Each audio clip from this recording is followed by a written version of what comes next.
Hi, this is Linda Romanello, Editor-in-Chief of Post Magazine, and welcome to Post TV. We are streaming live from the 2019 NAB New York Show here at the Jacob Javits Center. I am here this afternoon with Walter Viegas from T2 Computing. Walter, hi. Hello. How are you? Good, I'm well, thank you. Good, thank you for having me. We really appreciate you being here.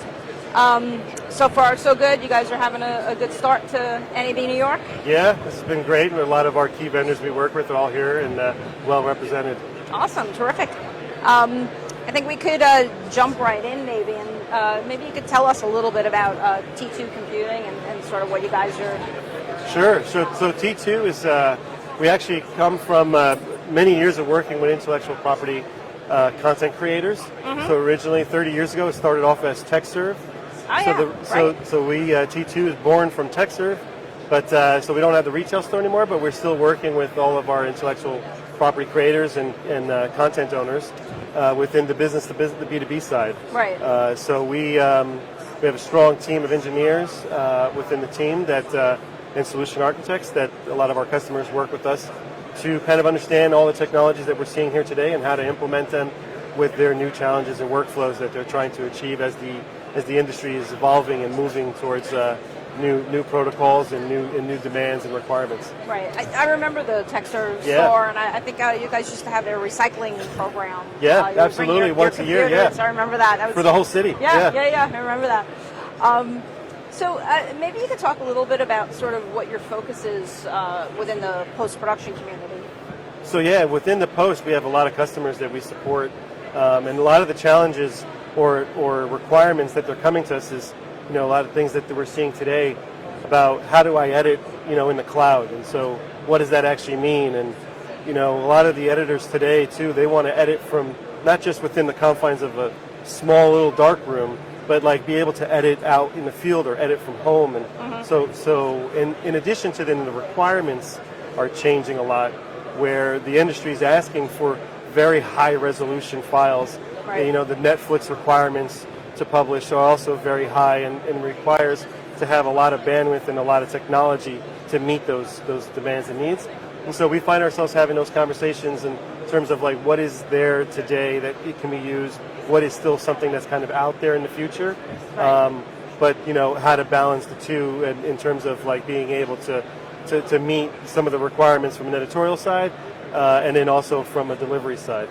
Well, a lot of the studios also have artists that work remotely, or sure. they have multiple locations. So you'll have a studio that has, an LA location, a New York location, a Vancouver, yeah. And a lot of times they're, sharing work on the same project. Right. So, yeah.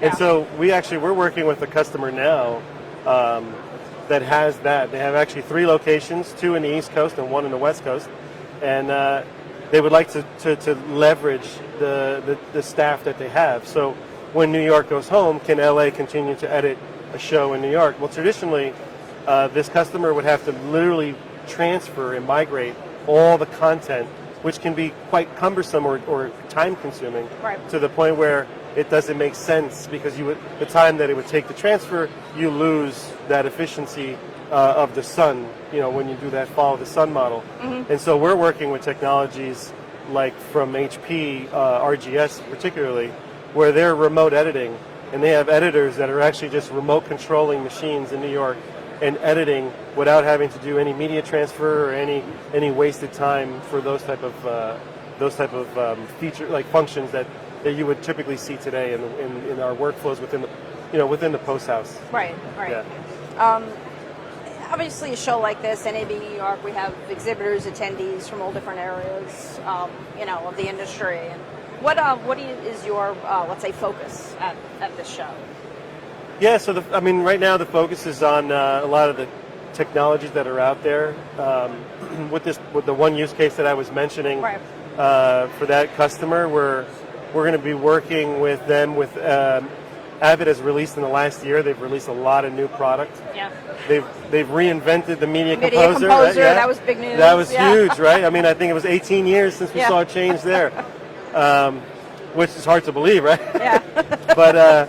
But yeah, they've released a lot of new technology. They've been listening to some of the challenges that the post houses have. Right. So Media Central editorial management is something that we're going to be working with also in this use case that I was mentioning earlier with this customer. So they're going to be adopting that, which will allow editorial staff to also interact differently with the editors, where they can use a web browser to add content, tag content, annotate, trim head tails, and really, put the bins together so that the editor can be more efficient. Right. And this is something that they can use with just on their browser or on their iPad. Like, it's amazing to even think that we're having these conversations about how that workflow can change. So we're excited to be doing that technology and some other key features too, which is the remote editing I mentioned. Right. And we're also doing some other very unique and interesting workflows that we've kind of collaborated together on how to achieve using NDI. Okay. So NDI is something that NewTek really put out there a while ago, but it's incorporated and built into Media Composer. So they're able to use now NDI for QCing, so they can have someone in LA QCing what an editor is doing in New York without having to finish the project and output the project at its final packaging and then upload it to a website or transfer it to a different location. So we're really making with all these new technologies and around the Avid ecosystem specifically, because this customer is a big Avid house. We're definitely leveraging all that technology and helping them be more efficient, both with their staff and with their time. We talked a little bit about it, I think, during our conversation, but are there anything that you sort of really want to shout out or highlight in terms of industry trends that you're seeing? Yeah, so, one of the biggest trends that I'm seeing, is the bandwidth requirement. And so as the requirements for 4K and 8K and then it's just the speed in which you need the machine. So I would say in the last 2 to 3 years, starting to see a shift from before. For those type of speeds you needed fiber channel, and that was really the only way. Now we're finding that Ethernet is giving us the same performance, and so the client machines, and so we were talking about earlier about Media Composer had a facelift right after 18 years. Yeah. So I would imagine that for the last 18 years too, from a networking perspective, our machines have been 1 gig really for the last 18 years. Now we're seeing machines out of the box are 10 gig. And so what that's doing is driving, now you have an editor that needs 10 gig of throughput, and now and they would need that anyway for 4K and 8K type of workflows. Right. But now the storages are requiring 40 gig, 100 gig. And so that bandwidth requirement is really tied to the fact that the requirements from how big the content is getting and how fast it's growing and how quickly you need to move files that are just exponentially growing. Right. Yeah. Right. So that's a really big trend, and it's an exciting one because our team at T2, we have a very strong team. There's 16 of us within our professional services organization. Oh, okay. So we have a lot of in-depth knowledge of networking and the underlying infrastructure to make this a reality.